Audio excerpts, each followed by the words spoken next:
APROKO doctor is in hot soup for promoting GMOs. GMO, genetic modified organisms.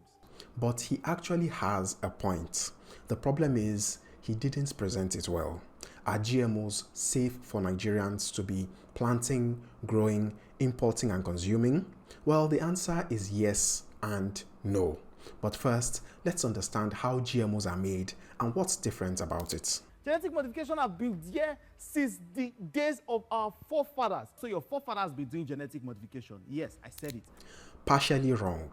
Our ancestors practiced two methods of crop propagation: selective breeding and crossbreeding. Selective breeding involves finding a plant with outstanding features and then abandoning all other plants to grow that single plant, while crossbreeding involves finding two plants with two different outstanding features and then cross-pollinating them to produce a plant that has both features combined. These two methods are completely different from how GMOs are made. To put it simply, scientists can take DNA from anywhere to produce GMOs, which is completely different from the practices of our ancestors. It's the equivalent of taking the DNA of a giraffe and putting it inside the DNA of a human being to make them taller. 2,000 naira! God bless you! God reward you!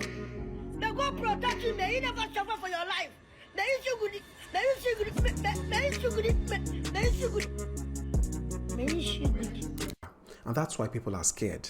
And they have every right to be, because the DNA of a giraffe is a foreign entity. It has no business being in the body of a human being. So can scientists guarantee that GMOs are 100% safe?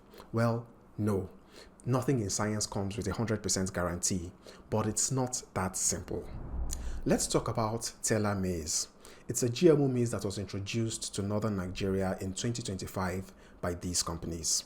Teller maize does three things really well. It has inbuilt pest control, it continues to grow even during periods of low rainfall, and because of these two reasons, farmers are able to harvest more maize. But what do we need GMO maize for when we already have local maize? The answer to that question is stagnation. Since 2014, Nigeria has been producing about 10 to 12 million metric tons of maize every year. Nothing more, nothing less. This stagnation is as a result of three factors. The first is the armyworm disease that devastated and destroyed maize farms in 2016. The second is low rainfall as a result of climate change. And the third is insecurity as a result of terrorist activities and clashes between farmers and herdsmen. Teller maize is expected to help us solve this stagnation by allowing farmers to harvest more maize on the few farms that are left, which is a fair goal. And that's why I said the question, is GMO good or bad, is a tough question to answer. Picture yourself as a friend to a farmer in Kaduna who has grown maize all his life. In 2016, due to the armyworm invasion and low rainfall, he lost his entire investments in his farm.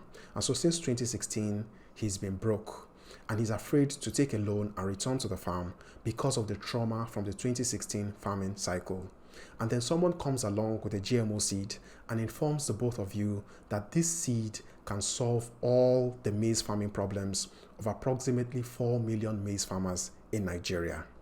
You now find yourself in a situation where it's either he accepts the GMO seed and restarts his farming career, or he and the 4 million maize farmers in Nigeria might just pick up guns, go into the forest and start a career in kidnapping and terrorism. Would you still tell him that GMOs are evil? We should always look at these issues from a broader perspective. GMOs are not operating in a silo. It has to do with broader macroeconomic issues like unemployment, growth in the poverty rates, and the huge inflow of cash into the kidnapping and terrorist industries. Take a step back, take some time, and think of these issues from this broader perspective, and you might find that you have a different answer to the question, are GMOs evil?